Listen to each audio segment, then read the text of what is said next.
We're here this afternoon with Charlie Bottenberg, member of the Waukee City Council. Yes, sir. Good afternoon.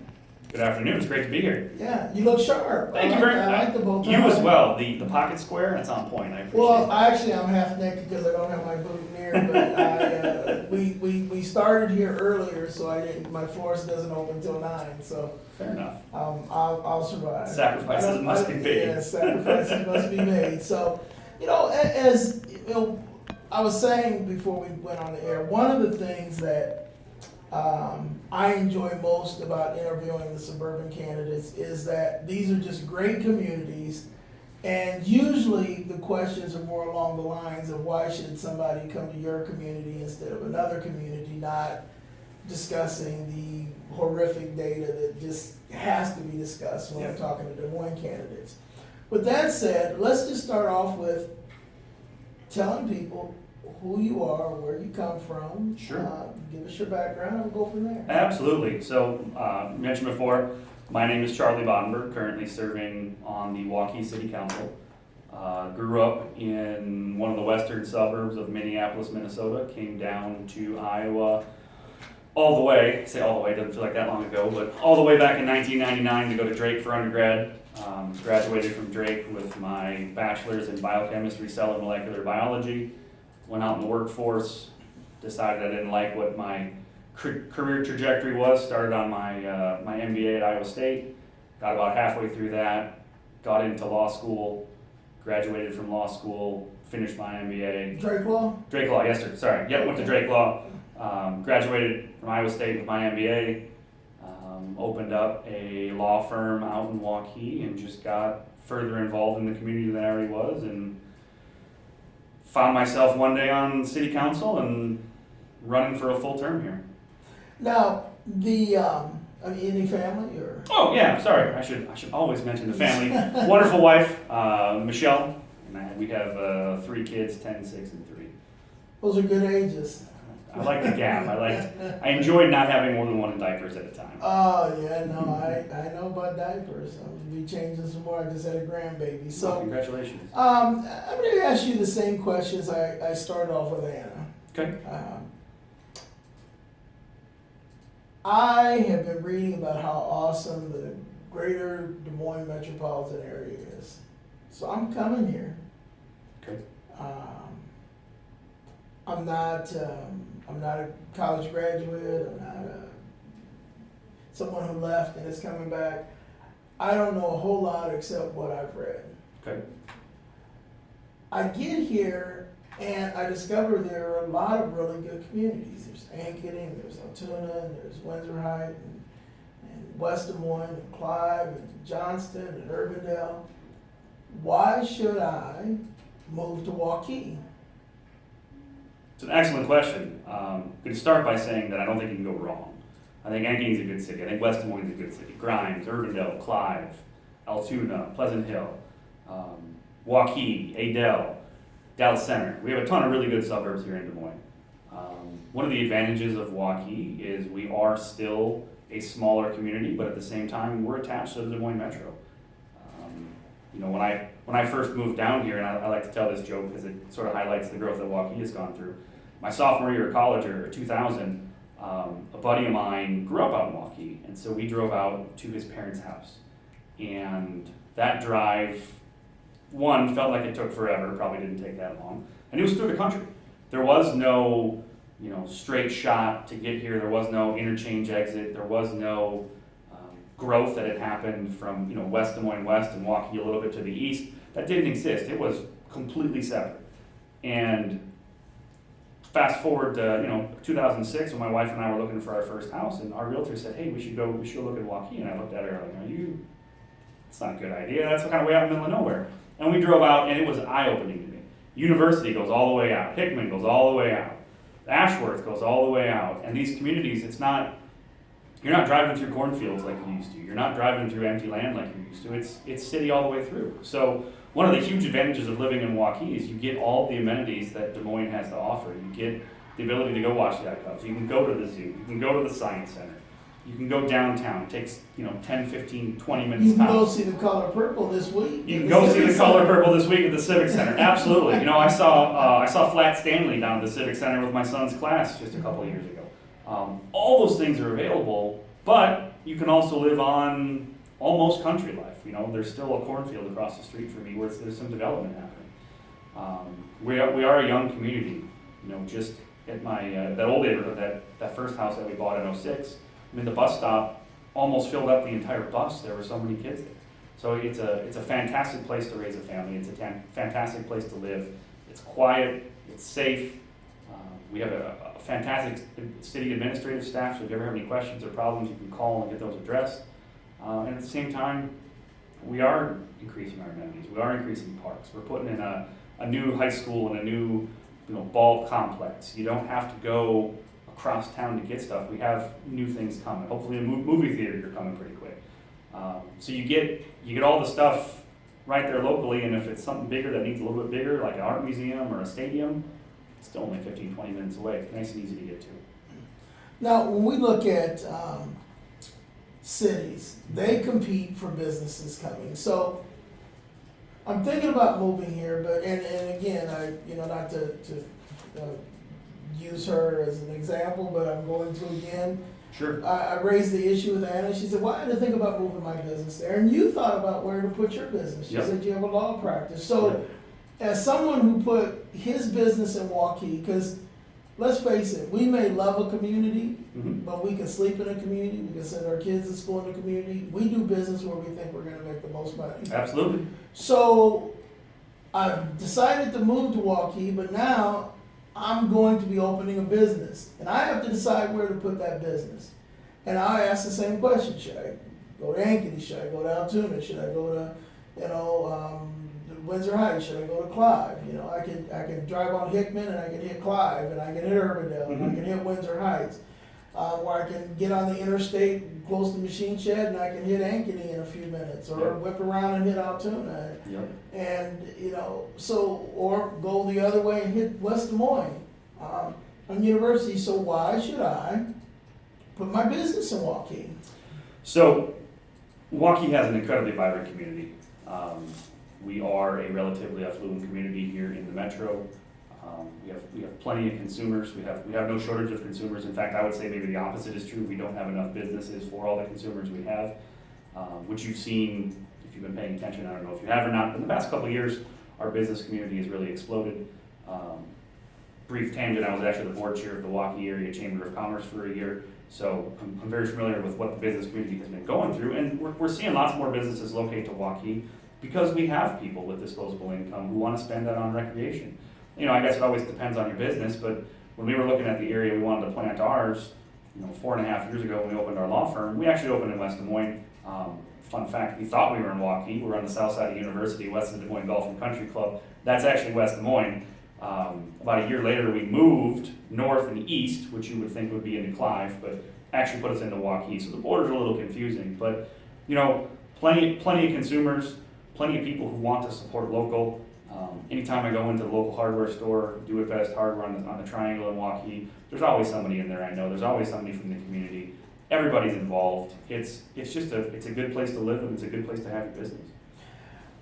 At what point, 4 years ago when I sat down with Ted Omar and Rick Messerschmidt, I asked, we asked the question about at what point will there be a big auditorium in West Des Moines, and our chair of our endorsement committee was kind of fascinated by the whole conversation because the school district was basically going to be building this really amazing auditorium. Mm-hmm. At what point does Waukee, perhaps in collaboration with the school district, begin looking at building some of those kind of things that are available regionally, Mm-hmm. but perhaps ought to exist in Waukee?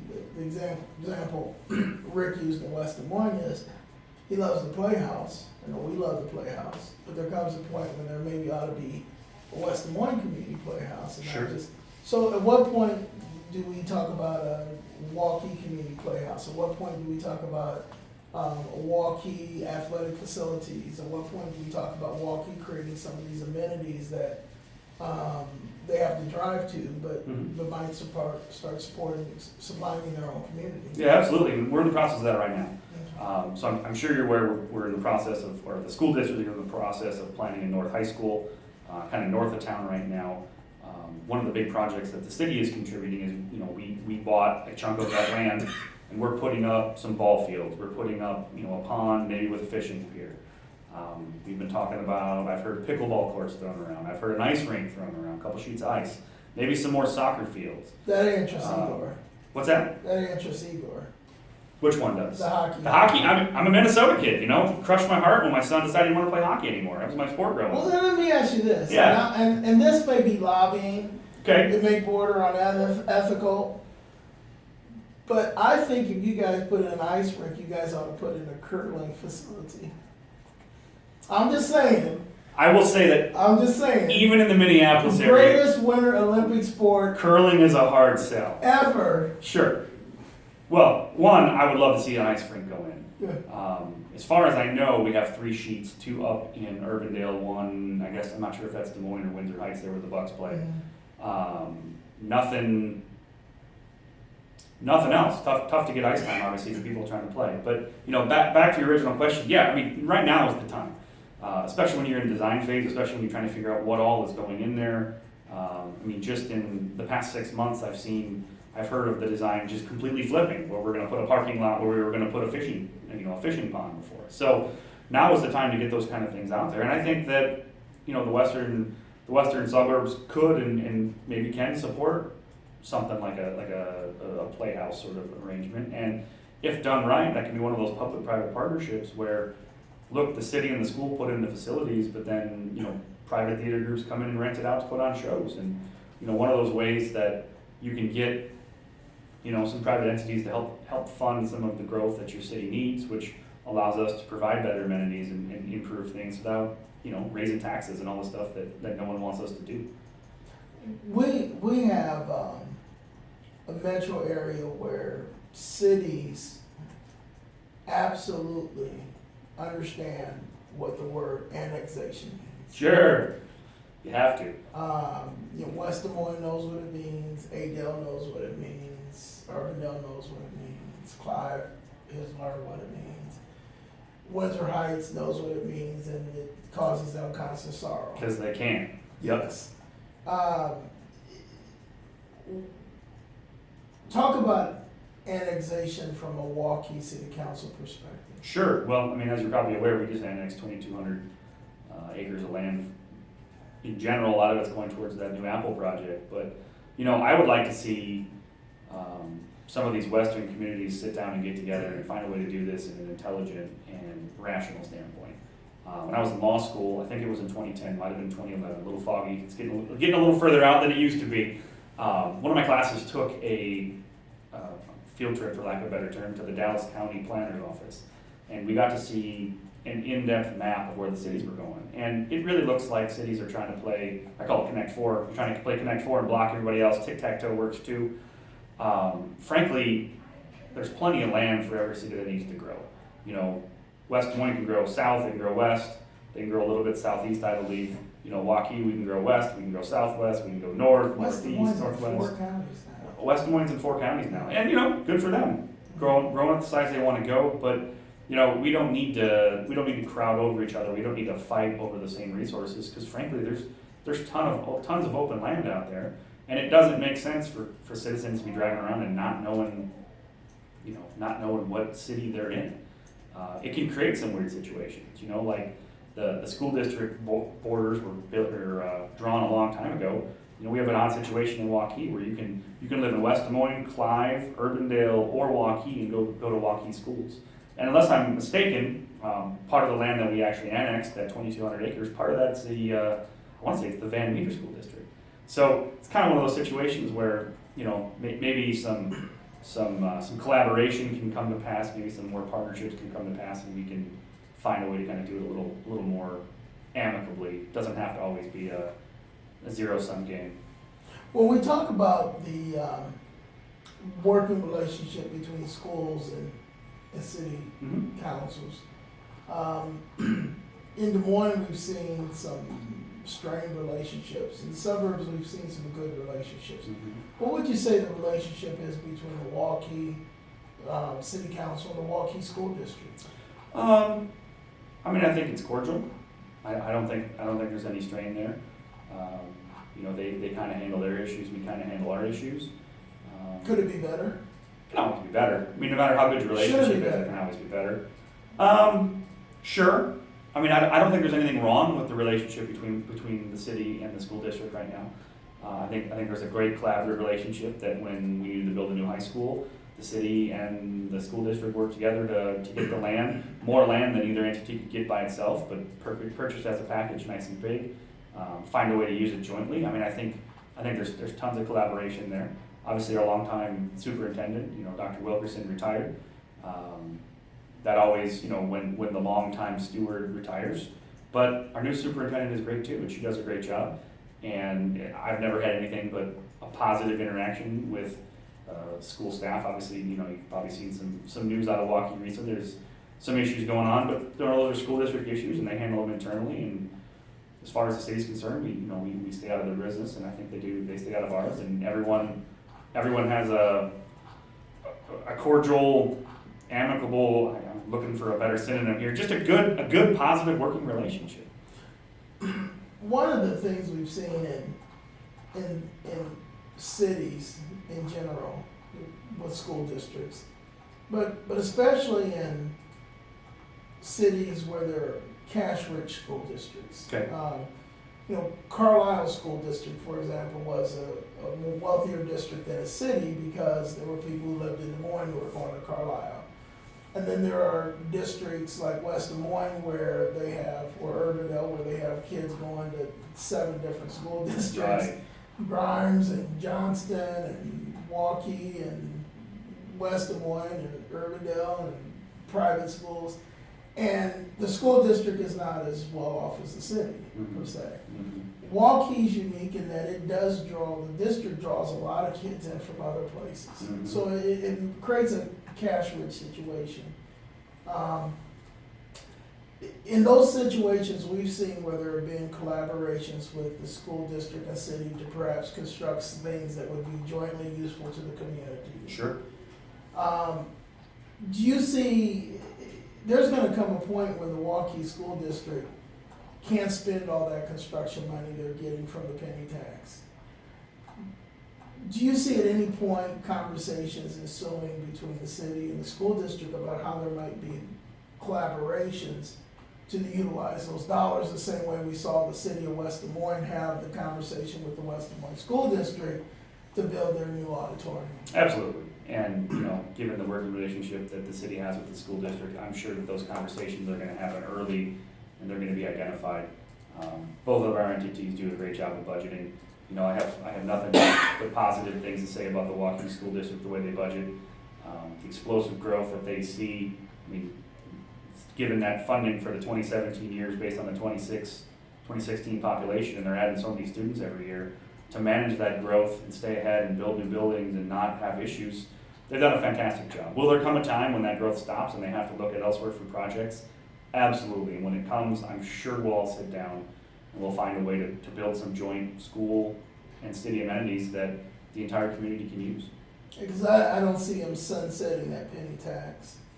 They might. You never know. It's going to be a long time. It's going to be a long time. A couple last questions. 4 years ago when we interviewed candidates, we talked to them about violence in Des Moines and some of the other issues in Des Moines, like the drug addiction and drug crisis. Since then, we now have conversations about the shootings at Seven Flags and Clyde, the violence in Johnston, and the Urbandale police officer getting shot and killed tragically a week to this year. What potential social issues are on the horizon for Milwaukee, and how can the city prepare to deal with them? Or are they at the present immune and you don't see those kind of issues surfacing? You're definitely not immune. To think that your municipality, no matter where you are, is immune to those sorts of things, is just to put your head in the sand. You know, we have a fantastic police chief and police staff. Chief Quinn, actually, we've had conversations about these issues internally. Chief Quinn does an amazing job of thinking about what could possibly impact us and trying to plan ahead for it. Obviously, we've been very lucky, and we've been able to, I say like we've done something positive. We've been lucky and fortunate that we haven't had those issues inside of our city limit. And obviously, we did have 2 police officers die on I-80 when there was an individual who went the wrong way. That's 100% tragic. Obviously, it's of a different scope than an individual going and shooting 2 police officers execution style, or Seven Flags issue you brought up. So we've still had challenges, but at the same time, you have to know that these things can happen anywhere. I'm sure that if you talk to Sandy Hook 10 years ago, none of them would have expected anything like that to pop up. You never know when you're going to have an individual who's having maybe they're having a mental health issue, maybe they're having other issues, maybe it's a drug issue. You don't know. So what we've always tried to do is just be as prepared as you can be.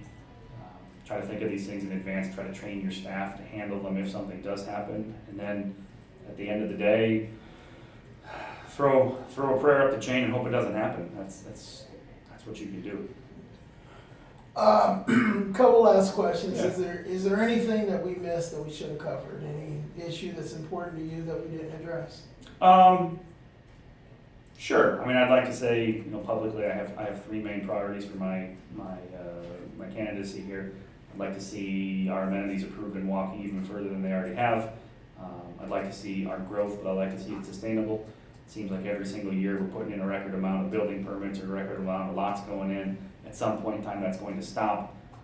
I'd like to see that process, as measured and as delivered as possible. But at the same time, I don't want to raise taxes. I want to make sure that we're fiscally responsible. I want to make sure that we spend the limited funds that we do have, and those limited funds are growing, but they are still limited. There's still an end to that budget. You want to make sure that you're spending those on projects that are going to benefit the whole community, and projects that are going to turn around and pump money back in. Okay. Last question, how do people get a hold of you if they want to get a hold of you? I have a Facebook page, Milwaukee City Councilman Charlie Bottenberg. I'll go so far as to give you my email address. It's just charlie.bottenberg@gmail.com. Please reach out. One of the best things about my time on council has been, and I'll address this to you, the people. One of the best things about my time on council. You have to spell Bottenberg. Bottenberg. Oh, I'm sorry. Bottenberg. B as in boy. OTTENBERG.